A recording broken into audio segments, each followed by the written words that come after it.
Hi hello good evening. ಇವತ್ತು ನಾವು vlog ಮಾಡ್ತಾ ಇದ್ದೀವಿ ಆ್ಯಂಡ್ ನಾವೆಲ್ಲೂ ಹೊರಗಡೆ ಹೋಗ್ತಾ ಇಲ್ಲ, ಆಫೀಸಲ್ಲೇ ವ್ಲಾಗ್ ಮಾಡ್ತಾ ಇದ್ದೀವಿ. ಸೊ ಇವತ್ತಿನ ಟಾಪಿಕ್ ಏನಪ್ಪ ಅಂತ ಅಂದರೆ ಈಗ ಹೇಳ್ತೀನಿ, ಕೇಳಿಸ್ಕೊಳ್ಳಿ. Without water nothing grows and even your future. ಏನಪ್ಪ ಇದು ಅಂತ ಯೋಚನೆ ಮಾಡ್ತಿದ್ದೀರಾ? ಸೊ ನೀರಿಲ್ಲ ಅಂತಂದರೆ ನಾವು ಬದುಕೋಕ್ಕೆ ಆಗಲ್ಲ. ಅಕಾರ್ಡಿಂಗ್ ಟು ಸೈನ್ಸ್ ನೀರಿಂದನೇ ಒಂದು ಜೀವ ಕೂಡ ಎವಾಲ್ವ್ ಆಗಿದ್ದು ಅಂತ ನೀವೆಲ್ಲ ಕೇಳಿರ್ತೀರ. ಸೊ ನೀರಿಲ್ಲ ಅಂತಂದರೆ ನೀವು ನಮ್ಮ ಒಂದು ಲೈಫ್ನ ಇಮ್ಯಾಜಿನ್ ಕೂಡ ಮಾಡೋಕ್ಕಾಗತ್ತಾ ಹೇಳಿ? ಏನಿದು ನೀರು ಅಂತ ಹೇಳ್ತಾ ಇದ್ದಾರೆ, ಕನ್ಸ್ಟ್ರಕ್ಷನ್ ಬಗ್ಗೆ ಮಾತಾಡೋದು ಬಿಟ್ಟು ಅಂತ ಯೋಚನೆ ಮಾಡ್ತಿದ್ರಾ? ಎಸ್, ಇವತ್ತಿನ ಟಾಪಿಕ್ ಬಂದುಬಿಟ್ಟು rain water harvesting. So rain water harvesting ನಾನು ಮನೆ ಕಟ್ಸುವಾಗ ಮಾಡಿಸ್ಬೇಕಾ, ಮಾಡಿಸೋದ್ರಿಂದ ಏನು ಉಪಯೋಗ, ಅಥವಾ ಅದೇನಾದರೂ ಕಂಪಲ್ಸರಿ ಆಗಿದೆಯಾ, ಮಾಡಿಸಿಲ್ಲ ಅಂದರೆ ಏನಾಗುತ್ತೆ ಅನ್ನೋದನ್ನ ನಾನು ಇವತ್ತಿನ ವಿಡಿಯೋದಲ್ಲಿ ಎಕ್ಸ್ಪ್ಲೇನ್ ಮಾಡ್ತೀನಿ. ರೈನ್ ವಾಟರ್ ಹಾರ್ವೆಸ್ಟಿಂಗ್ ಅಂದರೆ ಏನು? ಸೊ ಈ ಕ್ವೆಶನ್ ಎಲ್ಲರ ತಲೆಯಲ್ಲೂ ಓಡ್ತಾ ಇರುತ್ತೆ. ಯಾಕೆ ಮಾಡಿಸ್ಬೇಕು ಅನ್ನೋದು ಕೂಡ ಓಡ್ತಾ ಇರುತ್ತಲ್ವ. ಸೊ ರೈನ್ ವಾಟರ್ ಹಾರ್ವೆಸ್ಟಿಂಗ್ ಅಂತ ಅಂದರೆ ನಮಗೆ ಮಳೆಗಾಲದಲ್ಲಿ ಅಥವಾ ಈ ಉಗಾದಿ ಮುಂಚೆ ಎಲ್ಲ ಮಳೆ ಬರುತ್ತಲ್ಲ, ಸೊ ಆ ಮಳೆನ ನಾವು ಯಾಕೆ ವೇಸ್ಟ್ ಮಾಡಬೇಕು? ಕರೆಕ್ಟ್ ತಾನೆ? ಸೊ ಮೋಲ್ಡ್ ಮೇಲೆಲ್ಲ ನೀರು ಬಿದ್ದಿರುತ್ತೆ, ಆ ನೀರನ್ನೆಲ್ಲ ನಾವು ಒಂದು ಪೈಪ್ಗೆ ಕನೆಕ್ಟ್ ಮಾಡಿರ್ತೀವಿ. ಆ ಕನೆಕ್ಟಿಂದ ಏನಾಗುತ್ತೆ, ಪೈಪಿಂದ ನೀರು ಹೋಗಿಬಿಟ್ಟು ಒಂದು ಪಿಟ್ನ ನಾವು ಡಿಗ್ ಮಾಡಿರ್ತೀವಿ. ಆ ಪಿಟ್ಟೊಳಗಡೆ ರಿಂಗ್ ಬಿಟ್ಟಿರ್ತೀವಿ. ಆ ಪಿಟ್ಟಿಗೆ ಹೋಗಿ ನೀರೆಲ್ಲ ಅಲ್ಲಿ ಹೋಗಿ ಶೇಖರಣೆ ಆಗುತ್ತೆ. ಶೇಖರಣೆ ಆದ ನಂತರ ಅದು ಭೂಮಿಗೆ ಮತ್ತೆ ನೀರು ಹಿಂಕೊಳ್ಳುತ್ತೆ. ಸೊ ಈ ಒಂದು ಪ್ರಾಸೆಸ್ನ ನಾವು ರೈನ್ ವಾಟರ್ ಹಾರ್ವೆಸ್ಟಿಂಗ್ ಅಂತ ಹೇಳ್ತೀವಿ. ಸೊ ಬೇಸಿಕಲಿ ನಾವು ಇದನ್ನು ಯಾಕೆ ಮಾಡ್ತೀವಿ ಅಂತ ಅಂದರೆ, ನಮ್ಮ ಒಂದು ಭೂಮಿಗೆ ವಾಪಸ್ಸು ನೀರು ನೀರಿನ ಅಂಶ ಜಾಸ್ತಿ ಆಗಲಿ ಆ್ಯಂಡ್ ವಾಪಸ್ ಅದು ರೀಚಾರ್ಜ್ ಆಗಲಿ. ಇಫ್ ಇನ್ ಕೇಸ್ ಬೋರ್ವೆಲ್ ನಾವು ಕೊಡಿಸಿತ್ತು ಅಂತಂದರೆ ವಾಟರ್ ರೀಚಾರ್ಜ್ ಆಗಲಿ, ಬೇಸಿಗೆಗಾಲದಲ್ಲಿ ನಮಗೆ ಅದರಲ್ಲಿ ನೀರು ಸಿಗಲಿ ಅಂತ ಹೇಳಿ ನಾವು ಈ ರೈನ್ ವಾಟರ್ ಹಾರ್ವೆಸ್ಟಿಂಗ್ನ ಮಾಡ್ತೀವಿ. ರೈನ್ ಹಾರ್ವೆಸ್ಟಿಂಗ್ ಯಾಕೆ ಮಾಡಿಸ್ಬೇಕು ಅಂತ ನಿಮ್ಗೆ ಏನಾದರೂ ಯೋಚನೆ ಬರ್ತಾ ಇದೆ ಅಂತ ಅಂದರೆ, ಸೊ ನಾವು ಇವಾಗ ಕಂಪೇರ್ ಮಾಡೋಣ 1990s ಹೋಗೋಣ. ಅವಾಗಿಗೂ ಇವಾಗಿನ ಜನ್ರೇಷನ್ಗೂ ನಾವು ಕಂಪೇರ್ ಮಾಡಿದ್ರೆ, 2025 ಕಂಪೇರ್ ಮಾಡಿದ್ರೆ ನೀರಿನ ಮಟ್ಟ ಎಷ್ಟಿದೆ ಭೂಮಿನಲ್ಲಿ. ಆವಾಗ 50 ಅಡಿಗೆ ವಾಟರ್ನ ನಾವು ಬೋರ್ ಮಾಡಿದ್ರೆ ಸೊ ಅವಾಗೆಲ್ಲ ಅಷ್ಟಕ್ಕೆ ನೀರು ಸಿಗ್ತಾಯಿತ್ತು. ಇವಾಗ ನಾವು ಮಿನಿಮಮ್ ಅಂತ ಅಂದರೆ 750-800 ಫೀಟ್ವರೆಗೂ ಹೋಗಬೇಕಾಗತ್ತೆ ಬ್ಯಾಂಗ್ಳೂರು ರೀಜನಲ್ಲಿ. ಸೊ ಆವಾಗ ಮತ್ತು ಅಲ್ಲಿ ಅವಾಗಿನ ಕಾಲದಲ್ಲಿ ನಾವು ನೋಡಿದ್ರೆ ಇಷ್ಟೊಂದು ಬಿಲ್ಡಿಂಗ್ಸು, ಆಮೇಲೆ ಟಾರ್ ರೋಡ್ಸು, ಮೆಟ್ರೋ ಇದೆಲ್ಲ ಇರಲಿಲ್ಲ.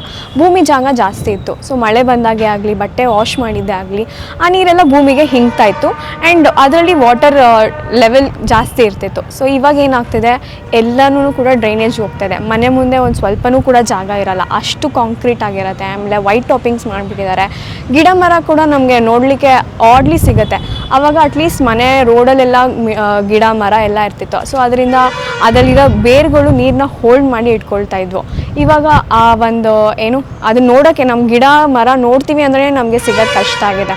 ಸೊ ಇದಕ್ಕೆ ಈ ಒಂದು ರೀಸನ್ಗೆ ಏನು ಮಾಡಿದ್ರು ಗೌರ್ಮೆಂಟ್ ಅವರು ಅಂತ ಅಂದರೆ, ರೈನ್ ಹಾರ್ವೆಸ್ಟಿಂಗ್ ಮಾಡಿ. ಸೊ ರೈನ್ ಹಾರ್ವೆಸ್ಟಿಂಗ್ ಮಾಡಿದ್ರೆ ನಮ್ಗೆ 100% ಆಗಲಿಲ್ಲ ಅಂತಂದರು ಅಟ್ಲೀಸ್ಟ್ ಮಿನಿಮಮ್ 1%, ಏನೋ ಹೇಳ್ತಾರಲ್ಲ, ನನ್ನ ಕೈಲಿ ತುಂಬ ಸಹಾಯ ಮಾಡಲಿಕ್ಕಾಗಿಲ್ಲ ಅಂದರು ಹಳಿಲು ಸೇವೆ ಅಂತ. ಸೊ ಆ ರೀತಿಯಾಗಿ ನಾವು 1% ಆಫ್ ಅಮೌಂಟ್ನಾದರೂ ನಾವು ಸೇವ್ ಮಾಡ್ಬೋದು, ವಾಟರ್ ಲೆವೆಲ್ನ ಭೂಮಿನಲ್ಲಿ ಸ್ವಲ್ಪ ರೀಚಾರ್ಜ್ ಮಾಡ್ಬೋದು ಅನ್ನೋ ಒಂದು ರೀಸನ್ಗೆ ನಾವು ರೈನ್ ವಾಟರ್ ಹಾರ್ವೆಸ್ಟಿಂಗ್ ಮಾಡಬೇಕು. It should be our responsibility ಅನ್ನೋದು ನಾನು ನಿಮ್ಮಿಂದ ರಿಕ್ವೆಸ್ಟ್ ಮಾಡ್ತಾ ಇದ್ದೀನಿ. ಸೊ ಅದ್ರ ಜೊತೆಗೆ ನಾವು ಪಾಪ್ಯುಲೇಷನ್ ಕಂಪೇರ್ ಮಾಡಿದ್ರೂ ಆವಾಗ ಪಾಪ್ಯುಲೇಷನ್ ಕಡಿಮೆ ಇತ್ತು, ಇವಾಗ ಜಾಸ್ತಿ ಆಗಿದೆ. ಸೊ ಸಪ್ಲೈ ಆ್ಯಂಡ್ ಡಿಮ್ಯಾಂಡ್ ಎರಡೂ ಕೂಡ ಏನಾಗ್ತಿದೆ ಅಂದರೆ ಬ್ಯಾಲೆನ್ಸ್ ಆಗ್ತಾಯಿಲ್ಲ. ಇದು ಒಂದು ರೀಸನ್ಗೆ ನಮಗೆ ವಾಟರ್ನ ಸೇವ್ ಮಾಡಲೇಬೇಕು ಅನ್ನೋದು ನಮ್ಮ ಮುಂದಿನ ಜನ್ರೇಷನ್ಗೂ ಇರಬೇಕು ಅಂತ ಅಂದರೆ, ಇದು ಒಂದು ರೆಸ್ಪಾನ್ಸಿಬಿಲಿಟಿನ ನಾವು ನಮ್ಮ ಕರ್ತವ್ಯ ಅಂತ ನಾವು ಫಾಲೋ ಮಾಡಬೇಕಾಗಿ ಬರುತ್ತೆ. ಆ್ಯಂಡ್ ನೆಕ್ಸ್ಟ್ ಏನಪ್ಪ ಅಂತಂದರೆ, ಈ ರೈನ್ ಹಾರ್ವೆಸ್ಟಿಂಗ್ ಇದೆಲ್ಲ ಹೇಳಿದ್ರಿ, ವಾಟರ್ ಹಾರ್ವೆಸ್ಟಿಂಗ್ ಹೇಗೆ ಮಾಡೋದು, ಇದ್ರದ್ದು ಪ್ರೊಸೆಸ್ ಏನಿದೆ, ಯಾವ ಥರ ಮಾಡಬೇಕು ಅನ್ನೋದು ನಿಮಗೆ ಕ್ವಶನ್ ಇರುತ್ತೆ ಅಲ್ವಾ. ಸೊ ಈಗ ಎಕ್ಸ್ಪ್ಲೇನ್ ಮಾಡ್ತೀನಿ. ರೈನ್ ವಾಟರ್ ಹಾರ್ವೆಸ್ಟಿಂಗ್ನ ನಾವು 2 ಥರ ಮಾಡ್ಬೋದು. ಒಂದು, ನಾವು ವಾಟರ್ನ ಡೈರೆಕ್ಟ್ ಸಂಪಿಗೆ ರೀಡೈರೆಕ್ಟ್ ಮಾಡ್ಬೋದು. ಆ್ಯಂಡ್ ಸೆಕೆಂಡ್ ಒನ್ ಬಂದ್ಬಿಟ್ಟು ನಾವು ಭೂಮಿಗೆ ನೀರು ಹಿಂಗ್ಲಿ ಅಂತ ಬಿಡ್ಬೋದು. ಸೊ ಫಸ್ಟ್ ನಾನು ಏನಂತ ಎಕ್ಸ್ಪ್ಲೇನ್ ಮಾಡ್ತೀನಿ. ಸೊ ಮಳೆ ನೀರೆಲ್ಲ ಶೇಖರಣೆ ಆಗಿರೋದಲ್ಲ, ಅದನ್ನು ನಾವು ಒಂದು ಪೈಪ್ಗೆ ಕನೆಕ್ಟ್ ಮಾಡಿರ್ತೀವಿ. ಆ ಪೈಪಲ್ಲಿ ಒಂದು ಫಿಲ್ಟರ್ನ ಕನೆಕ್ಟ್ ಮಾಡಿರ್ತೀವಿ. ಆ ಫಿಲ್ಟರ್ ಏನು ಮಾಡುತ್ತೆ, ಡಸ್ಟ್ ಪಾರ್ಟಿಕಲ್ಸ್ ಆಗಲಿ, ಸ್ಟೋನ್ಸ್ ಆಗಲಿ, ಇದನ್ನೆಲ್ಲನೂ ಫಿಲ್ಟರ್ ಮಾಡಿಬಿಟ್ಟು ಪ್ಯೂರ್ ವಾಟರ್ನ ಅಂದರೆ ಫಿಲ್ಟರ್ಡ್ ಆಗಿರೋ ವಾಟರ್ನ ನಮಗೆ ಸಂಪಿಗೆ ರೀಡೈರೆಕ್ಟ್ ಮಾಡುತ್ತೆ. ಇದನ್ನು ನಾವು ಮತ್ತೆ ಡೈಲಿ ರೊಟೀನಲ್ಲಿ ನಾವು ಯೂಸ್ ಮಾಡ್ಬೋದು. ಸೆಕೆಂಡ್ ಒನ್ ಬಂದ್ಬಿಟ್ಟು, ಇಲ್ಲ ನಾನು ವಾಟರ್ನ ಭೂಮಿಗೇ ಹೆಂಗ್ಲಿಗೆ ಬಿಡ್ತೀನಿ ಅಂತ ಅಂದರೆ, ನಮ್ಮ ಒಂದು ಟೆಕ್ನಿಕಲ್ ಕನ್ಸರ್ನ್ ಪರ್ಸನ್ ಇದ್ದಾರೆ, ಇದನ್ನು ನಿಮ್ಮನ್ನ ಡೀಟೇಲಾಗಿ ಎಕ್ಸ್ಪ್ಲೇನ್ ಮಾಡ್ತಾರೆ.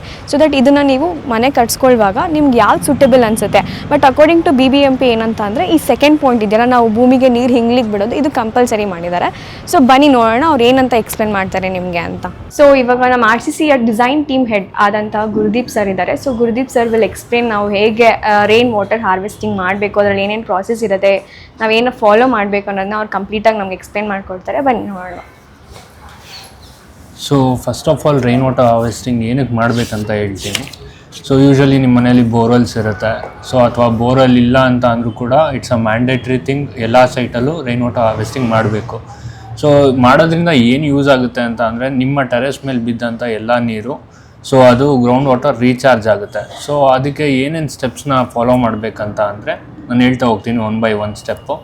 So first on the foremost thing ಏನಂತ ಅಂದರೆ, ಸೊ ರೈನ್ ವಾಟರ್ ಹಾರ್ವೆಸ್ಟಿಂಗ್ ಮಾಡಬೇಕು ಅಂತ ಅಂದರೆ ಸೊ ಪ್ರಾಪರ್ ಆದಂಥ ಡ್ರಾಪ್ ಪೈಪ್ನ ಇಳಿಸ್ಕೊಬೇಕು. ಸೊ ಮೇಲೆ ಏನೇ ಸಂಗ್ರಹಣ ಆಗಿದ್ದಂಥ ನೀರು ಅದು ಒಂದು ಡ್ರಾಪ್ ಪೈಪಲ್ಲಿ ಬಂದು ಅದು ರೈನ್ ವಾಟರ್ ಹಾರ್ವೆಸ್ಟಿಂಗ್ ಪಿಟ್ಟಿಗೆ ತಲುಪಬೇಕು. ಸೊ ಆ ಪಿಟ್ಟಿಗೆ ತಲುಪೋದಕ್ಕಿಂತ ಮುಂಚೆ ಏನೇನು ಮಾಡಬೇಕಂತ ಅಂದರೆ ಒಂದು ರೈನ್ ವಾಟರ್ ಹಾರ್ವೆಸ್ಟಿಂಗ್ ಫಿಲ್ಟರ್ ಆಗಬೇಕಾಗುತ್ತೆ. ಸೊ ಅದಾದ ನಂತರ ನೀರು ಆ ಪಿಟ್ಗೆ ಹೋಗಬೇಕು ಅಂತಂದ್ರೆ ಪಿಟ್ ಕನ್ಸ್ಟ್ರಕ್ಷನ್ ಆಗಿರಬೇಕು. ಸೊ ಆ ಪಿಟ್ ಯಾವ ಥರ ಕನ್ಸ್ಟ್ರಕ್ಷನ್ ಆಗಬೇಕು, ಅದಕ್ಕೆ ಏನೇನು ಫ್ಯಾಕ್ಟರ್ಸ್ ಕನ್ಸಿಡರ್ ಮಾಡಬೇಕು ಅಂತ ಅಂದರೆ, ಮೊದಲನೇದು location of the rain water harvesting pit. So ಯಾವ ಲೊಕೇಶನಲ್ಲಿ ಬರಬೇಕು ಅದು ಇಂಪಾರ್ಟೆಂಟ್ ಥಿಂಗ್ ಆಗಿರುತ್ತೆ. ಸೊ ಎಲ್ಲಂದ್ರಲ್ಲಿ ಅದನ್ನ ಪಿಟ್ನ ನಾವು ಕನ್ಸ್ಟ್ರಕ್ಷನ್ ಮಾಡೋದಕ್ಕಾಗಲ್ಲ. ಸೊ ಒಂದು ಈ ಸೋಕ್ ಪಿಟ್ಟು, ಸೆಪ್ಟಿಕ್ ಟ್ಯಾಂಕು ಅಂಥ ಲೊಕೇಶನಿಂದ ಆದಷ್ಟು ದೂರ ಇರಬೇಕು. ಹಾಗೆ ಫುಟ್ಟಿಂಗ್ ಏನಿರುತ್ತೆ, ನಮ್ಮದು ಬಿಲ್ಡಿಂಗ್ದು ಫುಟ್ಟಿಂಗ್ಸ್ ಏನಿರುತ್ತೆ ಅದರಿಂದ ಒಂದು ಅಟ್ಲೀಸ್ಟ್ ಒಂದು 2.5 ಮೀಟರ್ಸ್ ದೂರದಲ್ಲಿ ಇರಬೇಕು. ಸೊ 2.5 ಅಥವಾ ಲೈಕ್ ಆಲ್ಮೋಸ್ಟ್ ಮಿನಿಮಮ್ 2 ಮೀಟರ್ಸ್ ಅಷ್ಟು ದೂರ ಇತ್ತು ಅಂದರೆ ಒಳ್ಳೆಯದು. ಸೊ ನೆಕ್ಸ್ಟು ಯಾವ ಸಾಯಿಲ್ ಇದೆ ಅಂತ ಮೊದಲು ಸ್ಟಡಿ ಮಾಡಬೇಕಾಗತ್ತೆ ನಿಮ್ಮ ಸೈಟ್ ಲೊಕೇಶನಲ್ಲಿ. ಸೊ ಸಾಯಿಲ್ ಕಂಡೀಷನ್ ತುಂಬ ಇಂಪಾರ್ಟೆಂಟು. ಸೊ ಅದರಲ್ಲಿ ಸ್ಯಾಂಡಿ ಸಾಯಿಲ್ ಇತ್ತು ಅಂತಂದರೆ ತುಂಬಾ ಪರ್ಕೊಲೇಷನ್ ಆಗುತ್ತೆ. ಸೊ ಪರ್ಕೊಲೇಷನ್ ಅಥವಾ ಸೀಪೇಜ್ ಜಾಸ್ತಿನೇ ಆಗುತ್ತೆ. ಸೊ ಮೇಲ್ ಬಿದ್ದಂಥ ನೀರು ಜಾಸ್ತಿ ಗ್ರೌಂಡ್ ವಾಟರ್ ರೀಚಾರ್ಜ್ ಆಗೋದಕ್ಕೆ ಹೆಲ್ಪ್ ಆಗುತ್ತೆ. ಸೊ ಇನ್ನು second point type of soil ಅಂತ ಅಂದರೆ ಅದು ಕ್ಲೇಯಿ ಸಾಯಿಲು. ಸೊ ಕ್ಲೇಯಿ ಸಾಯಿಲಲ್ಲೂ ನಿಮಗೆ ಆಗುತ್ತೆ, ಬಟ್ ಕಂಪೇರ್ ಟು ಸ್ಯಾಂಡಿ ಸಾಯಿಲ್ಗಿಂತ ಸ್ವಲ್ಪ ಕಮ್ಮಿ ರೀಚಾರ್ಜ್ ಆಗುತ್ತೆ. ಸರ್, ಈಗ ನೀವು ಫಿಲ್ಟರ್ ಅಂತ ಹೇಳಿದ್ರಿ ಅಲ್ವಾ, ಲೈಕ್ ರೈನ್ ವಾಟರ್ ಬಂದಾಗ ಫಿಲ್ಟರ್ ಕೊಡಬೇಕು ಅಂತ, ಅದನ್ನ ಎಲ್ಲಿ ಕನೆಕ್ಟ್ ಮಾಡ್ತಾರೆ? ಸೊ ಯೂಶಲಿ ಏನು ಮಾಡ್ತೀವಿ, ಮೇಲ್ಗಡೆಯಿಂದ ಟೆರೆಸ್ ಇಂದ ಡ್ರಾಪ್ ಪೈಪ್ ಇಳಿಸ್ಕೊಂಡಿರ್ತೀವಿ. ಪರ್ಟಿಕ್ಯುಲರ್ಲಿ ರೈನ್ ವಾಟರ್ ಮಾತ್ರ ಅದರಲ್ಲಿ ಬರೋ ಥರ ಪ್ಲಾನ್ ಮಾಡಿಕೊಂಡು, ಸೊ ಅದು ಗ್ರೌಂಡ್ ಲೆವೆಲ್ಗೆ ರೀಚ್ ಆಗ್ತಿದೆ ಅನ್ನೋದಕ್ಕಿಂತ ಮೇಲೆ, ಸೊ ಅದನ್ನ ಒಂದು 2 ಫೀಟ್ 3 ಫೀಟ್ ಮೇಲೆ ವಾಲಲ್ಲಿ ಕ್ಲ್ಯಾಂಪ್ ಏನ್ ಬಂದಿರುತ್ತೆ, ಸೊ ಅಲ್ಲಿ ಫಿಕ್ಸ್ ಮಾಡ್ತಾ ಹೋಗ್ತೀವಿ. ಓಕೆ. ಸೊ ಯೂಶಲಿ ಲೈಕ್ ಹೇಗೆ ಪ್ಲಾನ್ ಮಾಡಿರ್ತೀವಿ ಅಂತ ಅಂದರೆ, ಒಂದು ಟೆರೆಸಿಂದ ಎಲ್ಲ ರೈನ್ ವಾಟರು ಒಂದೇ ಪೈಪಲ್ಲಿ ಬರೋ ಥರ ಪ್ಲಾನ್ ಮಾಡ್ಕೊಂಡಿರ್ತೀವಿ. ಸೊ ದಟ್ ಫಿಲ್ಟರ್ ಕಾಸ್ಟ್ ಕೂಡ ರೆಡ್ಯೂಸ್ ಮಾಡೋದಕ್ಕೆ ಅಂತ ಪ್ಲಾನ್ ಮಾಡಿ, ಸೊ ಎಲ್ಲ ರೈನ್ ವಾಟರು ಒಂದೇ ಹತ್ರ ಫಿಲ್ಟರ್ ಆಗಬೇಕು. ಸೊ ಅದು ದೆನ್ ನಾವೇನು ಪಿಟ್ ಮಾಡಿರ್ತೀವಿ ಅದಕ್ಕೆ ರೀಚ್ ಆಗಬೇಕು. ಸರ್, ವಾಟ್ ಇಫ್ ನಾವು ಫಿಲ್ಟರ್ ಯೂಸ್ ಮಾಡಲ್ಲ, ಅದನ್ನ ಡೈರೆಕ್ಟ್ ಆಗಿ ನಾವು ಪಿಟ್ಟಿಗೆ ಕನೆಕ್ಟ್ ಮಾಡ್ತೀವಿ ಅಂತ ಅಂದ್ರೆ? ಸೊ ಆ ಥರ ಮಾಡೋದ್ರಿಂದ ಸೊ ಡಿಸ್ಅಡ್ವಾಂಟೇಜಸ್ ಜಾಸ್ತಿ. ಯಾಕಂದ್ರೆ ಮೇಲ್ಗಡೆ ಟೆರೆಸ್ ಅಲ್ಲಿ ಬಿದ್ದಂತ ಎಲ್ಲ dust it will come through the pipe. ಆ ಪೈಪಿಂದ ಬಂದು ನಮಗೆ ಪೈಪ್ ಬ್ಲಾಕೇಜಸ್ ಆಗೋದಿರ್ಬೋದು. ಮತ್ತೆ ಅಲ್ಲಿ next rain water harvesting pit ಅಲ್ಲಿ ಸ್ಟೋರೇಜ್ ಆಗ್ತಾ ಸೊ ರೈನ್ ವಾಟರ್ ಪರ್ಕೊಲೇಷನ್ ಆಗೋದಕ್ಕೆ ಅಫೆಕ್ಟ್ ಆಗುತ್ತೆ. ಸೊ ಎಲ್ಲ ವೇಸ್ಟ್ ಬಂದು ರೈನ್ ವಾಟರ್ ಹಾರ್ವೆಸ್ಟಿಂಗ್ ಪಿಟ್ ಅಲ್ಲಿ ಕಲೆಕ್ಟ್ ಆಗೋದ್ರೆ ಸೊ ನೀರು ಇಂಗೋದಕ್ಕೆ ಕಷ್ಟ ಆಗುತ್ತೆ. ಓಕೆ ಸರ್, ಅಂದ್ರೆ ಇವಾಗ ಫಿಲ್ಟರ್ ನಾವು ಅವಾಗ ಸರ್ವಿಸ್ ಮಾಡಿಸ್ಬೇಕಾ ಹೇಗೆ ಅಂತ? ಸೊ ಲೈಕ್ ಅದು ತುಂಬಾ ದೊಡ್ಡ ಖರ್ಚು ಆಗಲ್ಲ. ಸೊ ಅದು ಸಾಮಾನ್ಯವಾಗಿ ಮನೆಯಲ್ಲಿರೋಂಥ ಓನರ್ಸ್ ಕ್ಲೀನ್ ಮಾಡ್ಕೊಳ್ಬಹುದು. ಜಸ್ಟ್ ಅದ್ರಲ್ಲಿ ಒಂದು ವಾಲ್ ಇರುತ್ತೆ, ಆ ವಾಲ್ ಓಪನ್ ಮಾಡ್ಕೊಂಡ್ರೆ ಫಸ್ಟ್ ಫ್ಲಶ್ ಅಂತ ಕರಿತೀವಿ.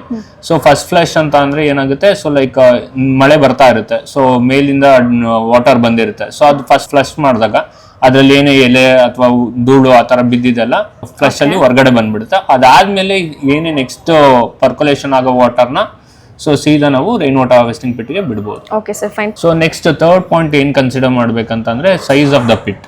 So size of the pit ಹೇಗೆ ವೇರಿಯೇಷನ್ ಆಗುತ್ತೆ ಅಂತ ಅಂದ್ರೆ ನಮ್ಮ ರೂಫ್ ಏರಿಯಾ ಮೇಲೆ ಡಿಪೆಂಡ್ ಆಗುತ್ತೆ. ಹಾಗೆ ರೈನ್ಫಾಲ್ ಎಷ್ಟು ಸೆಂಟಿಮೀಟರ್ ಅಲ್ಲಿ ಆಗ್ತಾ ಇದೆ ಅಥವಾ MM ಅಲ್ಲಿ ಆಗ್ತಿದೆ ಅಂತ ಒಂದು ಕನ್ಸಿಡರ್ ಮಾಡ್ಕೋಬೇಕಾಗುತ್ತೆ. ಸೊ ಯೂಶಲಿ ನಾವು ರೈನ್ ವಾಟರ್ ಹಾರ್ವೆಸ್ಟಿಂಗ್ ಪಿಟ್ನ ನಾವು ಏನು ಸಜೆಸ್ಟ್ ಮಾಡ್ತೀವಿ ಅಂತ ಅಂದರೆ, ಸೊ ಪ್ರೀಕಾಸ್ಟ್ ಕಾಂಕ್ರೀಟ್ ರಿಂಗ್ಸ್ ಬಂದಿರುತ್ತಲ್ಲ, ಸೊ ಅದನ್ನ ಇನ್ಸ್ಟಾಲ್ ಮಾಡೋದಕ್ಕೆ ಪ್ರಿಫರ್ ಮಾಡ್ತೀವಿ. ಸೊ ಯೂಶಲಿ ಲೈಕ್ ಒಂದು 6 ಫೀಟ್ 5 ಫೀಟ್ ಆ ಥರ ಕನ್ಸಿಡರ್ ಮಾಡ್ತೀವಿ. ಅಂದ್ರೆ ಈಗ ಲೈಕ್ ಗವರ್ಮೆಂಟ್ ಇಂದ ಟ್ಯಾಂಕ್ ತರ ಲೈಕ್ ರಿಂಗ್ಸ್ ಬರುತ್ತಲ್ಲ, ಕಾಂಕ್ರೀಟ್ ಪ್ರೀಕಾಸ್ಟ್ ರಿಂಗ್ಸ್ ಬರುತ್ತೆ. ಅದು ಮೇ ಬಿ ಮಾರ್ಕೆಟ್ ಅಲ್ಲಿ ಡಿಫ್ರೆಂಟ್ ಸೈಜಸ್ ಅವೈಲೇಬಲ್ ಇರುತ್ತೆ. ಸೊ 1.5 ಮೀಟರ್ ಡೆಪ್ತ್ ಇರುತ್ತೆ, 1 ಮೀಟರ್ ಡೆಪ್ತ್ ಇರುತ್ತೆ. ಡಯಾ ಕೂಡ ಅಷ್ಟೇ 2 ಫೀಟ್ ಇರುತ್ತೆ, 3 ಫೀಟ್ ಇರುತ್ತೆ. ಸೊ ಅದು ಡಿಪೆಂಡಿಂಗ್ ಅಪಾನ್ ನಮ್ಮ ಫೀಸಿಬಲ್ಗೆ ಏನು ಕಂಡೀಷನ್ಸ್ಗೆ ಏನು ಸೂಟಬಲ್ ಆಗುತ್ತೋ ಆ ಥರ ಪ್ಲಾನ್ ಮಾಡಿಕೊಂಡು ಫಸ್ಟ್ ಎಕ್ಸ್ಕವೇಷನ್ ಮಾಡ್ತೀವಿ. ಸೊ ಎಕ್ಸ್ಕವೇಷನ್ ಮಾಡಬೇಕಾದ್ರೆ ಏನಾಗುತ್ತೆ ಅಂತ ಅಂದರೆ, ನಾವು ಸೈಜ್ ಆಫ್ ದ ರಿಂಗ್ ಏನು ತಂದಿರ್ತೀವಿ ಅದಕ್ಕಿಂತ ಎಕ್ಸ್ಟ್ರಾ ಒಂದು ಸ್ವಲ್ಪ ಬಫರ್ ಇಟ್ಕೊಂಡಿರ್ಬೇಕಾಗತ್ತೆ. ಸೊ ಯಾಕಂದರೆ ರಿಂಗ್ಸ್ನ ಕೆಳಗಡೆ ಇಳಿಸ್ಬೇಕಂತಂದರೆ ಅದು ಹ್ಯಾಂಡ್ಲಿಂಗ್ ಮಾಡೋದಕ್ಕೆ ಕಷ್ಟ ಆಗಬಾರ್ದು. ಸೊ ಎಕ್ಸ್ಕವೇಷನ್ ಆದಮೇಲೆ ರಿಂಗ್ಸ್ನ ಬಿಡ್ತಾ ಹೋಗ್ತೀವಿ. ಸೊ ನೆಕ್ಸ್ಟ್ ಎಕ್ಸ್ಕವೇಷನ್ ಮಾಡ್ಬೇಕಾದ್ರೆ ಸರ್ಟನ್ ಫ್ಯಾಕ್ಟರ್ಸ್ ಥಿಂಕ್ ಮಾಡಬೇಕು. ಸೊ ಅದೇನಂತ ಅಂದ್ರೆ, ಸೊ ಡ್ಯೂರಿಂಗ್ ರೈನಿ ಸೀಸನ್ ಅಲ್ಲಿ ಮಾಡಬಾರ್ದು. ಸೊ ಆ ರಿಂಗ್ಸ್ ನ ಬಿಡ್ಬೇಕಾದ್ರೆ ಕಷ್ಟ ಆಗುತ್ತೆ, ಸೊ ಸ್ಲಿಪ್ರಿ ಇರುತ್ತೆ. ಸೊ ಅದೆಲ್ಲ ಸರ್ಟನ್ ಫ್ಯಾಕ್ಟರ್ಸ್ ನ ಕನ್ಸಿಡರ್ ಮಾಡ್ಕೊಂಡು ಮಾಡ್ಬೇಕಾಗತ್ತೆ. ಸೊ ಎಕ್ಸ್ಕವೇಷನ್ ಆದ ತಕ್ಷಣ ನಾವು ನೆಕ್ಸ್ಟ್ ಫಾರ್ಮೋಸ್ಟ್ ಥಿಂಗ್ ಏನ್ ಮಾಡ್ಬೇಕಂದ್ರೆ, ಸೊ ಇಮಿಡಿಯೇಟ್ ಆಗಿ ರಿಂಗ್ಸ್ ಬಿಡಬಾರ್ದು. ಸೊ ಕಂಪ್ಲೀಟ್ ಆಗಿ ಲೂಸ್ ಸಾಯಿಲ್ ಏನಿರುತ್ತೆ ಎಕ್ಸ್ಕವೇಟ್ ಆದ್ಮೇಲೆ ಅದು ಕಂಪ್ಲೀಟ್ ಆಗಿ ರಿಮೂವ್ ಆಗ್ಬೇಕು. ಸೊ ಅದಾದ್ಮೇಲೆ ರಿಂಗ್ಸ್ ನ ಪ್ಲೇಸ್ ಮಾಡ್ಬೇಕು. ಸೊ ರಿಂಗ್ಸ್ ನ ಪ್ಲೇಸ್ ಮಾಡಾದ್ಮೇಲೆ ಏನ್ ಮಾಡ್ಬೇಕು, ಸೊ ನಮ್ಗೆ ಎಷ್ಟು ಸೀಪೇಜ್ ಆಗ್ಬೇಕು, ಎಷ್ಟು ಪರ್ಕುಲೇಷನ್ ಆಗ್ಬೇಕು ಅನ್ನೋದ್ರ ಡಿಪೆಂಡ್ ಮೇಲೆ ಸೊ ಪೋರೋಸಿಟಿನ ಬಿಡ್ಬೇಕಾಗತ್ತೆ. ಸೊ ಲೈಕ್ ತುಂಬಾ ಜಾಸ್ತಿ ಬಿಟ್ಟಷ್ಟು ಜಾಸ್ತಿ ಪರ್ಕುಲೇಷನ್ ಆಗುತ್ತೆ. ಇಲ್ಲ ಜಾಸ್ತಿ ಪರ್ಕುಲೇಷನ್ ಬೇಡ, ನಿಧಾನಕ್ಕೆ ಆಗ್ಬೇಕು ಅಂತ ಅಂದ್ರೆ ಆ ರಿಂಗ್ಸ್ ಮಧ್ಯ 2 ರಿಂಗ್ ಮಧ್ಯದಲ್ಲಿ ಏನಿರುತ್ತೆ ಅದನ್ನ ಸೀಲೆಂಟ್ ಹಾಕಿ ಸ್ವಲ್ಪ ಕ್ಲೋಸ್ ಮಾಡ್ಕೋಬಹುದು. ಸೊ ಪಿಟ್ ಎಕ್ಸ್ಕವೇಷನ್ ಆದ್ಮೇಲೆ ನಾವು ರಿಂಗ್ಸ್ ನ ಬಿಡ್ತೀವಿ. ರಿಂಗ್ಸ್ ನ ಬಿಟ್ಟಾದ್ಮೇಲೆ ಏನ್ ಮಾಡ್ಬೇಕಂತ ಅಂದ್ರೆ ನೆಕ್ಸ್ಟ್ ಬೇಸ್ ಪ್ರಿಪ್ರೇಷನ್ ಮಾಡೋದಕ್ಕಿಂತ ಮುಂಚೆ ಏನೇನ್ ಮಾಡ್ಬೇಕಂತ ಅಂದ್ರೆ ಅಲ್ಲಿ ಬಿದ್ದಂತ ಎಲ್ಲ ಲೂಸ್ ಆಯಿಲ್ ನ ರಿಮೂವ್ ಮಾಡ್ಬೇಕಾಗತ್ತೆ. ಸೊ ಅದಾದ ತಕ್ಷಣ ಬೇಸಲ್ಲಿ ಕೋರ್ಸ್ ಗ್ರಾವೆಲ್ ಅಥವಾ ಫೈನ್ ಗ್ರಾವೆಲ್ ಆಗಬೇಕಾಗತ್ತೆ. ಸೊ ಅದು ಯೂನಿಫಾರ್ಮ್ ಲೆವೆಲಿಂಗ್ ಅಲ್ಲಿ ಮೇಂಟೈನ್ ಮಾಡಬೇಕಾಗತ್ತೆ, so that proper percolation is ensured. So ಅದಾದ ತಕ್ಷಣ ನೆಕ್ಸ್ಟ್ ಏನಂತಂದ್ರೆ ಫಿಲ್ಟರ್ ಮೀಡಿಯಾ ಅರೇಂಜ್ಮೆಂಟ್ ಅಂತ. ಸೊ ಲೇಯರ್ಸ್ ಯಾವ್ಯಾವ ಲೇಯರ್ಸ್ ಅಲ್ಲಿ ಏನೇನು ಆಗ್ಬೇಕಂತ ಇರ್ತದೆ. ಸೊ ಫುಲ್ ಬಾಟಮ್ ಅಲ್ಲಿ ಲಾರ್ಜರ್ ಸ್ಟೋನ್ಸ್ ಅಥವಾ ಬೋಲ್ಡರ್ಸ್ ಆಗ್ಬೇಕಾಗತ್ತೆ. ಅದು ಅಪ್ ಟು ಲೈಕ್ 1 ಮೀಟರ್ ಹಾಕ್ಬೇಕಾಗತ್ತೆ. ಸೊ ಫೀಟಲ್ಲಿ ಹೇಳೋದಾದ್ರೆ ಒಂದು 3.281 ಫೀಟ್ ವರ್ಗು ಲಾರ್ಜ್ ಸ್ಟೋನ್ಸ್ ಆಗ್ಬೇಕಾಗತ್ತೆ. ಸೊ ಅದ್ರ ಮೇಲ್ಗಡೆ ಸೊ ಲೇಯರ್ ಏನಂತ ಅಂದ್ರೆ ನಾವು ಹಾಕ್ಬೇಕಾದ್ರೆ ಎಲ್ಲ ಮಿಕ್ಸ್ ಮಾಡಬಾರ್ದು. ಫಸ್ಟ್ ಕಂಪ್ಲೀಟ್ ಆಗಿ ಬೋಲ್ಡರ್ಸ್ ಅಥವಾ ಲಾರ್ಜ್ ದೊಡ್ಡ ಕಲ್ಲು ಆಗ್ಬೇಕಾಗತ್ತೆ. ಸೊ ಅದ್ರ ಮೇಲ್ಗಡೆ ಬಂದ್ಬಿಟ್ಟು 40 to 60 mm ಕೋರ್ಸ್ ಗ್ರಾವೆಲ್ ಹಾಕ್ಬೇಕಾಗತ್ತೆ. ಅದು ಒಂದು ಹೈಟ್ ಬಂದ್ಬಿಟ್ಟು 0.5 ಮೀಟರ್ ಅಷ್ಟು ಆಗ್ಬೇಕಾಗತ್ತೆ. ಅದ್ರ ಮೇಲೆ ಮತ್ತೆ 20 mm ಗ್ರಾವೆಲ್ ಆಗ್ಬೇಕಾಗತ್ತೆ. ಸೊ ಅದ್ರ ಮೇಲೆ ಕಂಪ್ಲೀಟ್ ಕೋರ್ಸ್ ಗ್ರಾವೆಲ್, ಸೊ ಮರಳ್ ತರ ಆಗ್ಬೇಕಾಗತ್ತೆ. ಸೊ ಅದಾದ್ಮೇಲೆ ಏನ್ ಮಾಡ್ಬೇಕಂತ ಅಂದ್ರೆ, ಸೊ ರಿಂಗ್ ಏನ್ ಬಿಟ್ಟಿರ್ತೀವಿ ಅದ್ರ ಮೇಲೆ ಕಂಪ್ಲೀಟ್ ಕಾಂಕ್ರೀಟ್ ಸ್ಲ್ಯಾಬ್ ಮುಚ್ಚಬೇಕಾಗತ್ತೆ. ಸೊ ಅದು ಮುಚ್ಚೋದಕ್ಕಿಂತ ಮುಂಚೆ ಏನ್ ಮಾಡ್ಬೇಕಂತ ಅಂದ್ರೆ, ಸೊ ಈ ರೈನ್ ವಾಟರ್ ಹಾರ್ವೆಸ್ಟಿಂಗ್ ಗೆ ಡ್ರಾಪ್ ಪೈಪ್ ಇಂದ ಬಂದಂತ ನೀರು ಒಂದು ಇನ್ಲೆಟ್ ಇರುತ್ತೆ. ಸೊ ಹಾಗೆ ಒಂದು ಔಟ್ಲೆಟ್ ಕೂಡ ಇರುತ್ತೆ. ಸೊ ಔಟ್ಲೆಟ್ ಏನಕ್ಕೆ ಕೊಡಬೇಕು, ಏನಕ್ಕೆ ಪ್ರಾವಿಷನ್ ಮಾಡಬೇಕು ಅಂತ ಅಂದ್ರೆ, ಸೊ ರೈನ್ಫಾಲ್ ತುಂಬಾ ಜಾಸ್ತಿ ಇರುತ್ತೆ. ಸೊ ಅಂತ ಟೈಮಲ್ಲಿ ಏನಾಗುತ್ತೆ, ಸೊ ಎಕ್ಸೆಸ್ ವಾಟರ್ ಪರ್ಕುಲೇಷನ್ ಆಗೋದಕ್ಕೆ ತುಂಬಾ ಲೇಟ್ ಆಗಿ ಪರ್ಕುಲೇಷನ್ ಆಗುತ್ತೆ. ಸೊ ಅಂತ ಟೈಮಲ್ಲಿ ಸೊ ಸ್ಟೋರ್ ಆಗಿ ಎಕ್ಸೆಸ್ ಆಗಿದ್ರೆ ಸೊ ಔಟ್ಲೆಟ್ ಪೈಪ್ ಇಂದ ಗಟರ್ಗೆ ಪ್ರಾವಿಷನ್ ಮಾಡಬೇಕಾಗುತ್ತೆ.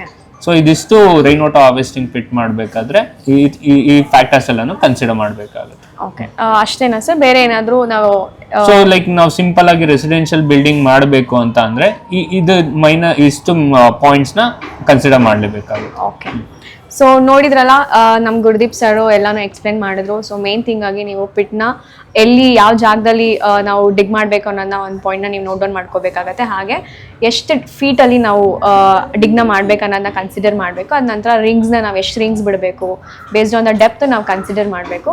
ಆ್ಯಂಡ್ ಅದರಲ್ಲಿ ನಾವು ಯಾವ್ಯಾವ ಥರ ಲೇಯರಿಂಗ್ ಲೈಕ್ ಯೂನಿಫಾರ್ಮ್ ಮಿಕ್ಸ್ ಮಾಡಬಾರ್ದೆಲ್ಲನೂ ಸೆಪ್ರೇಟ್ ಆಗಿ ಇಷ್ಟಿಷ್ಟು ಫೀಟ್ಗೆ ಅಂತ ಹಾಕೊಂಡು ಹೋಗ್ಬೇಕಾಗತ್ತೆ.